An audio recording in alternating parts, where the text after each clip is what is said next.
Hello everyone and welcome to our channel travel and taste. और आज हम आपके लिए लाए हैं थोड़ा सा हटके कंटेंट।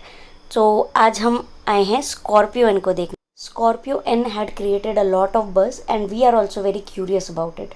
सो इसीलिए आज इसके लॉन्चिंग पे हम यहाँ से गुजर रहे थे शोरूम के सामने से और हमने देखा कि स्कॉर्पियो एन खड़ी है, तो हम आ गए हैं इसे देखने and we are going to present a very small vlog on the first look of Scorpio N.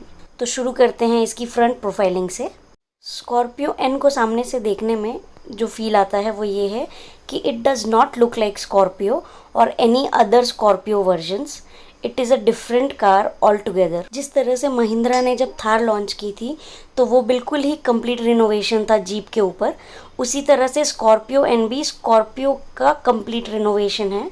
वैसे तो इसका स्कॉर्पियो से कोई डायरेक्टली कंपैरिजन नहीं है because Scorpio does look very sturdy and hunk car, but Scorpio is surely much premium than Scorpio and it has all the latest technology and it does have the premium plush feel and interior inside. इसकी tail light जो है वो पुराने Scorpio की याद दिलाता है and it is chrome finish. इसके टॉप पे रूफ रेल्स लगी हुई हैं. It comes with 5 massive door and a soul satisfying third. अब हम गाड़ी को अंदर से देखते हैं. सो सेकेंड रो पे लेफ़्ट साइड पे ही सिर्फ टम्बल डाउन है पीछे जाने के लिए, बट टम्बल डाउन बहुत स्मूथ है. सीट्स जो है पीछे की काफ़ी प्रीमियम है, पर जो साइज़ है, जो लेग रूम है सीट्स पे वो काफ़ी कम है. तो आप ऐसे कह सकते हैं कि बच्चों के बैठने के लिए ही सीट जो है कंफर्टेबल होगी, क्योंकि यहाँ पे कोई भी एडल्ट भी कंफर्टेबली नहीं बैठ पाएंगे लॉन्ग ड्राइव पे. हमने इस सीट पे बैठ के भी देखा और यहाँ पे जो है लेग रूम जो है वो काफ़ी कम है और काफ़ी कंजेस्टेड भी है. जैसे ही अगर आप ये सीट अप कर देते हैं सेकेंड रो की, तो पीछे का स्पेस जो है वो काफ़ी टाइट हो जाता है.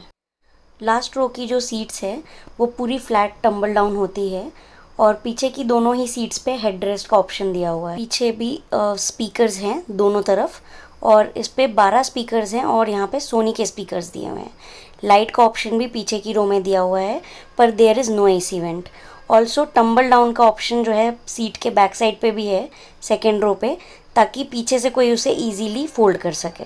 इसके साथ ही पीछे के दोनों सीट्स के पास में विंडोज़ दी हुई हैं ग्लास की, बट ये विंडोज़ ओपन नहीं होती हैं. But yes, on the sides there are SRS airbags and these 2 seats come with seat belts. Second row में बैठते ही you will feel very premium and it make you feel that though you are not driving the car, still you are controlling the car. तो अगर आप चाहें तो you can use it as a chauffeur driven SUV. Space जो है second row पे वो काफ़ी ज़्यादा है और नी स्पेस भी काफ़ी है, तो यहाँ पे आप आराम से खुल के बैठ सकते हैं. AC के वेंट्स है और इसे आप कंट्रोल कर सकते हैं सेकेंड रो पे AC के वेंट्स के साथ क्लाइमेट कंट्रोल का ऑप्शन भी दिया हुआ है और साथ में एक टाइप सी चार्जर पॉइंट भी दिया हुआ है. सेकेंड रो की जो डोर्स है वो ईजीली अप्रोचेबल है बिकॉज ऑफ दीज हैंडल्स जो है काफ़ी स्ट्रॉन्ग है. पावर विंडो दी हुई है. सीट्स में प्रीमियम लेदर अपहोल्स्ट्री दी हुई है, पर ये जो सीट्स है सेकेंड रो की ये परफोरेटेड नहीं है. It comes with a seat belt and side airbags too with roof light and coat hangers as well. It also comes with armrest and 2 cup holder and also there are headrest on the seats which you can adjust to decent heights. Second row पे sunroof का थोड़ा सा भी part नहीं आता है. जो sunroof है आप ये कह सकते हैं कि ये इस गाड़ी में सिर्फ नेम सेक के लिए दिया हुआ है. वैसे पीछे के सीट से भी प्लेटफॉर्म काफ़ी ऊंचा दिखाई देता है, बट सनरूफ यहाँ पे नहीं आता है. फील जो है वो सेकेंड रो का काफ़ी प्रीमियम है, बट अगर आप इसके सनरूफ को कंपेयर करते हैं तो XUV 700 और 300 से भी अच्छा नहीं है. इसके चारों टायर 17 इंच के हैं with alloy wheels and disc brake. And this car comes with a rear wheel drive which is a rare sight in nowadays SUV segments. इसके हेडलाइट्स में LED लाइट्स आती हैं with follow me home feature and DRLs. और इसके साथ में आती है महिंद्रा की signature grill with chrome finish.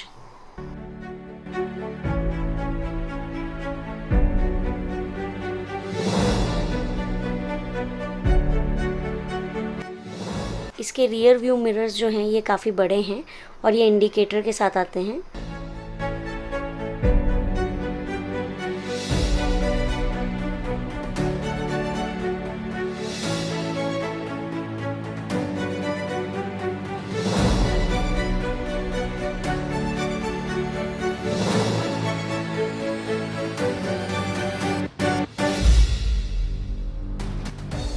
इसके नीचे 2 फॉग लैंप्स आते हैं और फॉग लैंप में भी महिंद्रा का सिग्नेचर स्टिंग डिज़ाइन आता है। ये स्कॉर्पियो एन का Z8 मॉडल है जो कि नेक्स्ट टू टॉप मॉडल है। अब हम इसे अंदर से ड्राइविंग सीट से देखते हैं। ड्राइवर सीट पे विद की और कीलेस दोनों ही ऑप्शन दिए हुए हैं। कीलेस ऑप्शन बाकी डोर्स पे भी है। अंदर इसके आर्मरेस्ट पे प्रीमियम लेदर फिनिश है। पे विंडो को कंट्रोल करने के बटन्स दिए हुए हैं और साइड मिरर को कंट्रोल करने के नॉब्स भी दिए हुए हैं।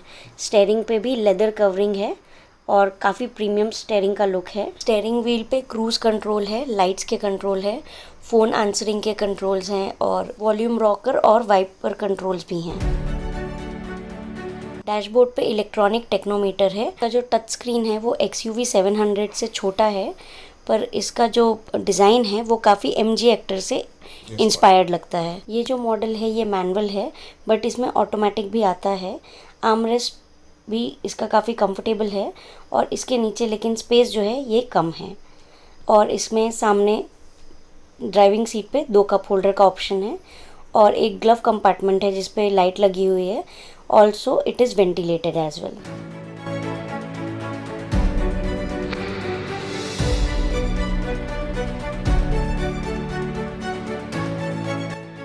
सेंटर पे AC वेंट्स है और साइड में भी 2 AC वेंट्स हैं विथ ऑटोमेटिक क्लाइमेट कंट्रोल। इस पे डोर्स पे भी स्पीकर है, टोटल 12 स्पीकर है और सामने डैशबोर्ड पे भी स्पीकर दिया हुआ है। इसके टॉप मॉडल में 4x4 आता है।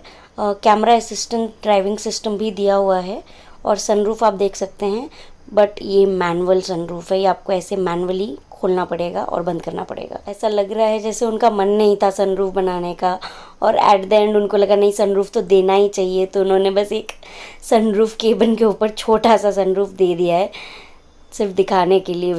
स्कॉर्पियो एन के टॉप मॉडल में और Z8 में ऑटोमेटिक ब्रेकिंग सिस्टम और ADAS भी आता है। स्कॉर्पियो एन का जो टॉप मॉडल है सिर्फ वही 4x4 है, बाकी जो है वो रियर व्हील ड्राइव ही है।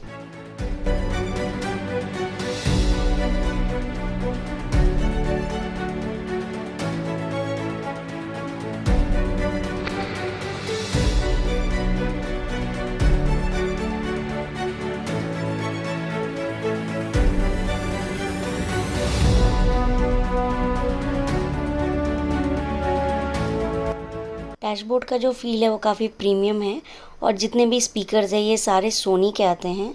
लुक जो है ड्राइवर सीट का और को सीट का वो दोनों ही बहुत अच्छा है। और यहाँ पे जो लाइट के कंट्रोल्स हैं ये यहाँ पे सनग्लास केस भी है ऊपर और लाइट का कंट्रोल आप हाफ एंड हाफ कर सकते हैं। लेफ़्ट और राइट दोनों की लाइट्स को और सेंटर के लाइट्स को अलग अलग कंट्रोल दिए हुए हैं।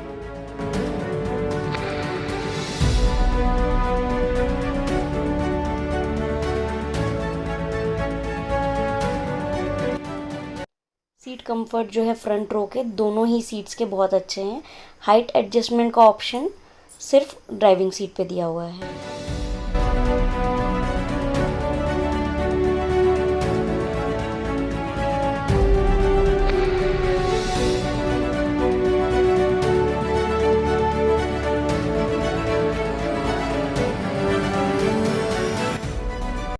बूट स्पेस जो है ये देख के तो मुझे थार की याद आ गई। बूट स्पेस इसका काफ़ी कम है। जिस हिसाब की ये गाड़ी है जो 7 सीटर है, अगर ये पूरी पैक होती है तो यहाँ पे आप कुछ भी सामान नहीं रख सकते। Rather only you can keep 2 bags, otherwise you can flat fold the last seat and then you can actually use the boot space. तो जो बूट स्पेस है वो काफ़ी कम है जो गाड़ी की साइज़ है और जिस तरह से गाड़ी को बनाया हुआ है उसके हिसाब से। जो डोर है ये इसका काफ़ी अच्छा है, बैक डोर। इस पर चाइल्ड लॉक भी दी हुई है। सेफ्टी के हिसाब से ये काफ़ी अच्छी है और इस पर हाइड्रोलिक्स भी दी हुई है। थर्ड इसका काफ़ी अच्छा है और थोड़े ही पुश से ये बहुत आराम से और अच्छे से लॉक हो जाती है। लुक इसका पीछे से काफ़ी बढ़िया है। स्कॉर्पियो एन की जो प्राइसिंग है ये स्टार्ट है 13 लाख से एक्स शोरूम प्राइस और इसका जो टॉप मॉडल है on road it will go up to 30 lakh. ये जो मॉडल है which is a Z8 model, इसका on road price is approximate 25 lakh rupees on road. So this was our small attempt to give you an overall idea of the new Scorpio N. So this is all for today's vlog. I hope कि आपको हमारा ये छोटा सा experimental vlog जो है पसंद आया होगा. Also do let us know कि आपको नई स्कॉर्पियो एन कैसी लगी है, ये व्लॉग आपको कैसा लगा, ये आप हमें ज़रूर कमेंट्स में बताइए. और क्या आप ऐसे और व्लॉग्स भी देखना पसंद करेंगे, do let us know. Also अभी तक अगर आपने हमारे चैनल को सब्सक्राइब नहीं किया है या आप हमारे चैनल पर नए हैं, do hit the bell icon and subscribe to our channel. We will meet you in the next vlog with a new travel story, and till then keep munching, keep traveling. Good night, stay safe.